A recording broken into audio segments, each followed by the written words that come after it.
Chapter 4. Tip makes an experiment in magic.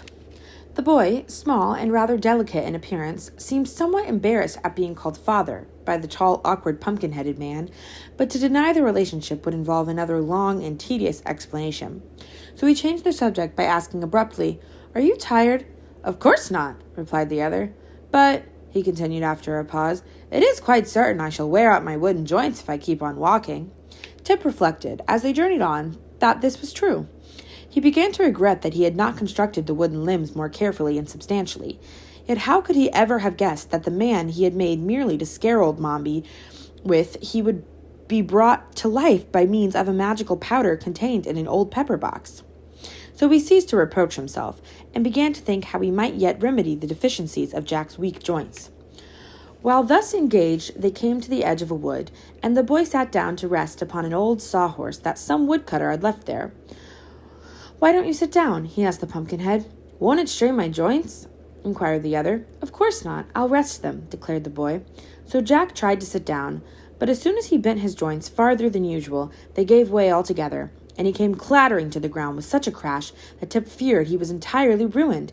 He rushed to the man, lifted him to his feet, straightened his arms and legs, and felt of his head to see if by chance it had become cracked. But Jack seemed to be in pretty good shape after all, and Tip said to him, "I guess you'd better remain standing hereafter. It seems the safest way." "Very well, dear father, just as you say," replied the smiling Jack, who had been in no wise confused by his tumble.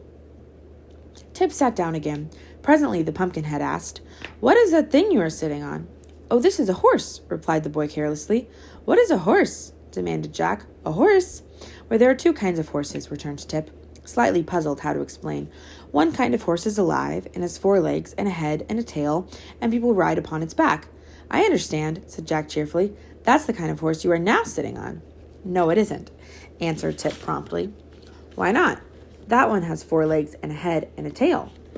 Tip looked at the sawhorse more carefully, and found that the Pumpkinhead was right. The body had been formed from a tree trunk, and a branch had been left sticking up at one end that looked very much like a tail, and the other end were 2 big knots that resembled eyes, and a place had been chopped away that might easily be mistaken for the horse's mouth. As for legs, they were 4 straight limbs cut from trees and stuck fast into the body, being spread wide apart so that the sawhorse would stand firmly when a log was laid across it to be sawed. "This thing resembles a real horse more than I imagined," said Tip, trying to explain. "But a real horse is alive, and trots and prances, and eats oats, while this is nothing more than a dead horse, made of wood and used to saw logs upon." "If it were alive, wouldn't it trot, and prance, and eat oats?" inquired the Pumpkinhead. It would trot and prance, perhaps, but it wouldn't eat oats," replied the boy, laughing at the idea. "And of course it can't ever be alive, because it is made of wood." "So am I," answered the man. Tip looked at him with surprise. "Why, so you are," he exclaimed, "and the magic powder that brought you to life is here in my pocket."